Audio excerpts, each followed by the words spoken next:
Yo, if you clicked on this video, you want to know how to use your time more efficiently, more effectively as a real estate investor. Well, let me tell you, this is probably one of the most important things you can do is learn how to leverage your time and leverage the time of other people, because you only have 24 hours. I only have 24 hours. We can't do everything. You can't wear every hat and be super successful. You have to leverage and you have to learn. So what we're going to do today is I have a video where I'm going to show you exactly how I leverage the buyers and the relationships I have to make offers to sellers, and how to leverage your time and be most efficient and effective as a wholesaler, as a real estate investor. So let's dive in.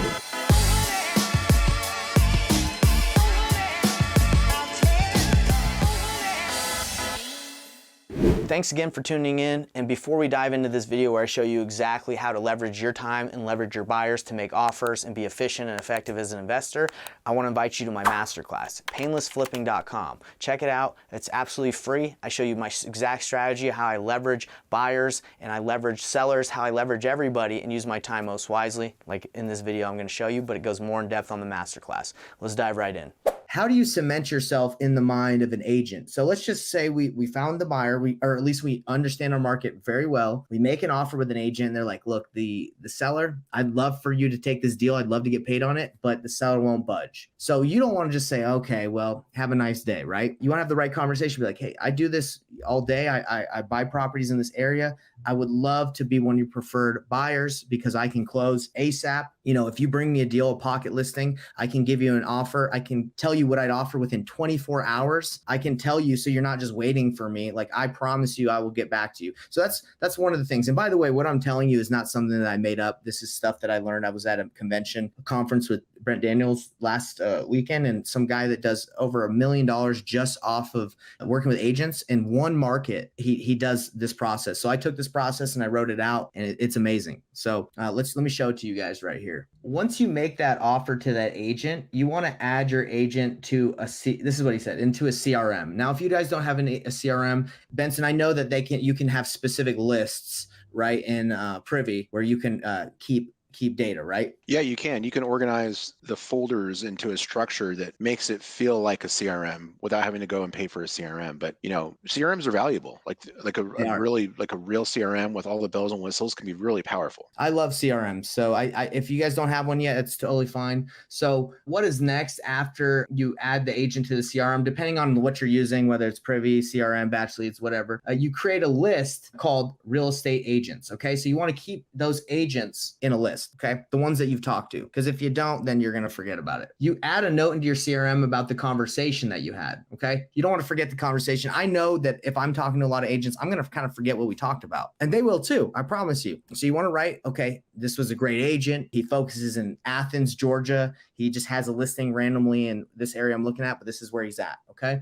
Next thing you want to do is you want to add a follow-up task to follow up with them in 30 to 90 days. And that follow-up task is to call them and check in on them, right? And I recommend calling them. Like, a text message is okay, but it's not, text messages don't develop relationships. Like, Benson, if me and you never got on the phone or on a Zoom call or met in person, if we just text each other, it probably wouldn't be the same, right? It's the same with an agent. If you just text and you think that's going to get it done, it's not. No, it's not. You should put another line item there to take them to Publix to get a sub. Yes, that would be good. You want to build a solid relationship with these people? You feed them. You feed them. The law of reciprocity. It's a true law. You give something to someone, it's going to come back to you. It's just how life is. So yes, calls are great. Feeding people is number one always. So another thing that he recommends is sending a Facebook and LinkedIn connection. Why is this important? Why would you send a Facebook request to someone that you just talked to? It shows that you're real. It cements you in their mind that, okay, I'm friends with this guy. And not only that, but your feed is now going to hit their feed. So when you post a deal, when you talk about doing real estate, they're going to say, hey, this guy's actively doing real estate. And so that's good. And same with LinkedIn. LinkedIn, that's okay. This guy's got a professional LinkedIn. So just by sending the Facebook request and the LinkedIn connection, you're far beyond what probably most people do, right, Benson? Most people just leave it at the phone call and they'd never talk back. So you send a connection. The next thing you're going to do is you're going to text their cell phone, and you're going to text their cell phone with your cell phone. That's what he says. You want to use your own cell phone. CRMs are great, but when you have your own cell phone, it does make a difference, in my opinion, if like you use your cell phone. So you say, thanks for taking my call. This is my cell. Next thing you want to do is you want to give them your buy box criteria, guys. Now, this is why it's so important to have a criteria from a buyer, or you can make one up if you want, but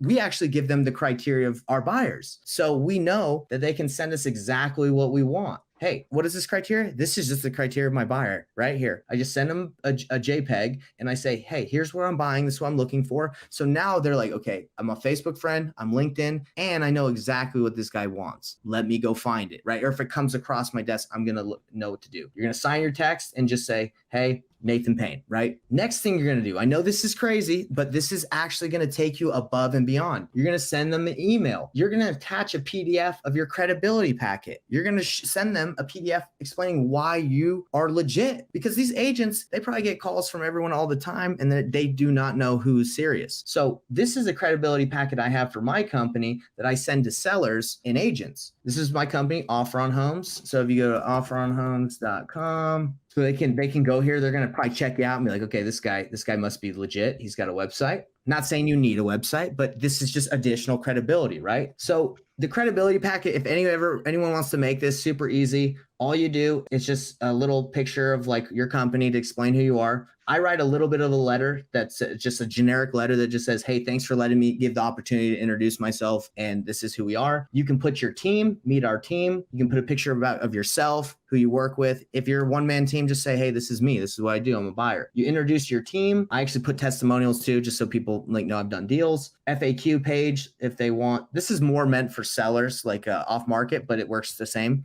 We actually even went above and beyond. We have a YouTube channel that's just answers specific FAQs for for sellers, which is pretty cool. But again, not necessary. We even put our proof of funds, which is huge. If you're going to send a credibility packet out, you need to send, hey, this is my proof of funds. They're going to ask for it anyway. Might as well beat them to the punch and just be like, hey, I know you're going to ask for this. This is our proof of funds. And then I explain the process of how we work with people after we sign. So something like this, an agent that sees this in their email after you introduce yourself, they're like, dang, this is no joke right here. This guy, I know if we get him under contract, he's going to fulfill with what he said. So you text or sell, you email them. The next thing, if you want to go above and beyond, is if you make posts on your social media, on LinkedIn, on Facebook, cater them to real estate, cater them to like what you do in the business. So when that agent sees your timeline, your feed on Facebook, when they log in, or LinkedIn, they can say, oh, this guy isn't just some random dude that hit me up once. He's actually doing business. Talk about deals you're doing. Talk about your process of, trying to, grow your business. That's going to help you set yourself apart. Now, next thing you're going to do is you're going to keep track of your VIP agents. Now you have the agents you have had a conversation with. You want to now keep a track of a list of who are the best ones you're working with. So VIP agents would be, you've already done a deal with them, they've referred you a deal, or they're actively referring you homes. That's like the gold list right there. If they're actively referring you, have done a deal, or have referred one in the past, great. Continue to work with them, cultivate that, take those guys to lunch, right? If they're going to do that for you, because you're not paying them and they're willing to do all that work for you. So that's amazing. So next thing is call them monthly. You want to definitely be making sure that you're staying connected with your agents that you work with, that are VIPs monthly. Now, this is the value. If you're like, well, why would an agent work with me? You're all probably thinking like, what value do I provide to agents? They can just get a buyer on the MLS. Guys, you provide a ton of value to agents. You have a cash buyers list of your own. So if they have a property and they can't move it and the person will not list it with them, that happens a lot. They'll talk to a seller, they'll look at the house and like, man, I can't list this. And the seller doesn't even want to. You are their resource, their cash buyers list. So you could say, hey, this one doesn't work for me. And eventually that's kind of you want to be transparent. Be like, hey, this doesn't work for me, but I got someone that it will work for. I'll connect you with them, right? And then through ways that I teach you, you can get paid that way too. You don't even have to wholesale the whole time. We get paid through invoices a lot by just connecting people. They just invoice us at the title company and the title company pays us out. The other opportunity you have that really motivates agents to work with you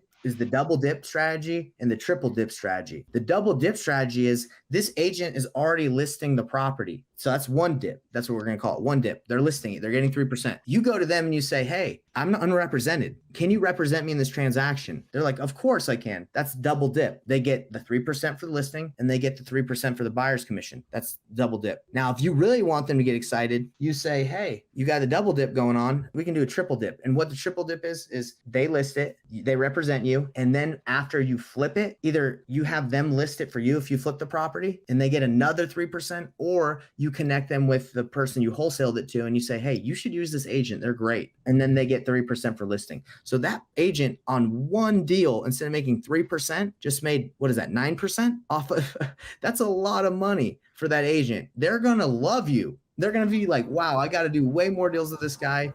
That's another amazing opportunity you have to work with agents.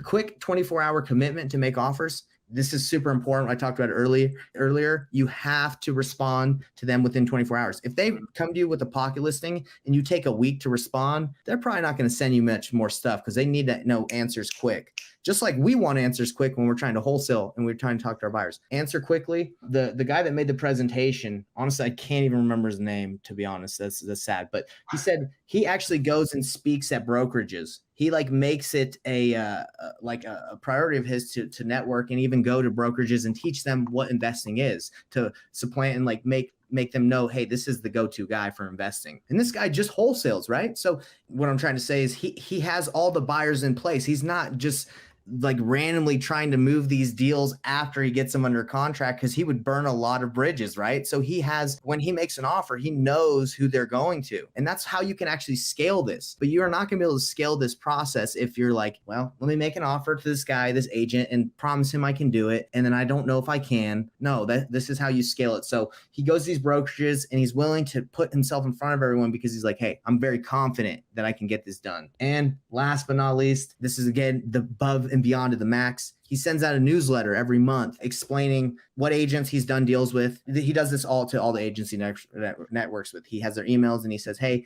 this month I worked with this agent. This is how much he made. And he gets them fired up. This is how you take this strategy that Privy, I would say, using Privy and then partnering up with a great follow-up strategy. This is how you scale this to $1 million, $2 million business, in my opinion. If you're just doing calls and just doing like, not really following up and making them remember you, it's going to be difficult to continue to make this like a reoccurring thing. One thing I notice about this is I think it 100% will work and it will elevate, and it is a scaling thing. I can see it being a challenge if you're a solopreneur and you've got a full-time job, right, to make all this stuff work, unless you're working with someone like Zishan, right, who can help you execute that whole process, right? Like that is a really good way of doing this process, even if you're doing this part-time. Yes. Right. And Zishan, this isn't to discount anything that you do because you're operating at a higher level. But, when you work with virtual assistants in this manner, you can find quality people for, less than $10 an hour, right? Who can execute these administrative type tasks and can keep you on task so that those leads don't slip through the cracks. And it would be money well invested. And it wouldn't even be a full-time thing, right? Like that could be a couple hours a day, really, right? So there's that. And then there's also like, within the CRM itself, like you said, you could set reminders, and a lot of it you can automate. Mm-hmm. Like much of it could be automated where you don't have to do it all manually too. So just a couple thoughts about that. Yeah, of course. And the amazing thing with working with Zishan, like we both know what benefit we bring, right? So I'm in the States, I can get the deals done. I can sign the contracts. I can, negotiate it further if I need to. And he understands like, hey, I'm going to find great opportunities for us. And that's how I really believe that this process, this model can go to the next level for a lot of you. If you're brand new, that's completely fine. Learn the process, but eventually know that, hey, you can get a great virtual assistant out of the United States to help you through that process. If you like that information, subscribe to the channel and help me grow this thing. See you on the next one.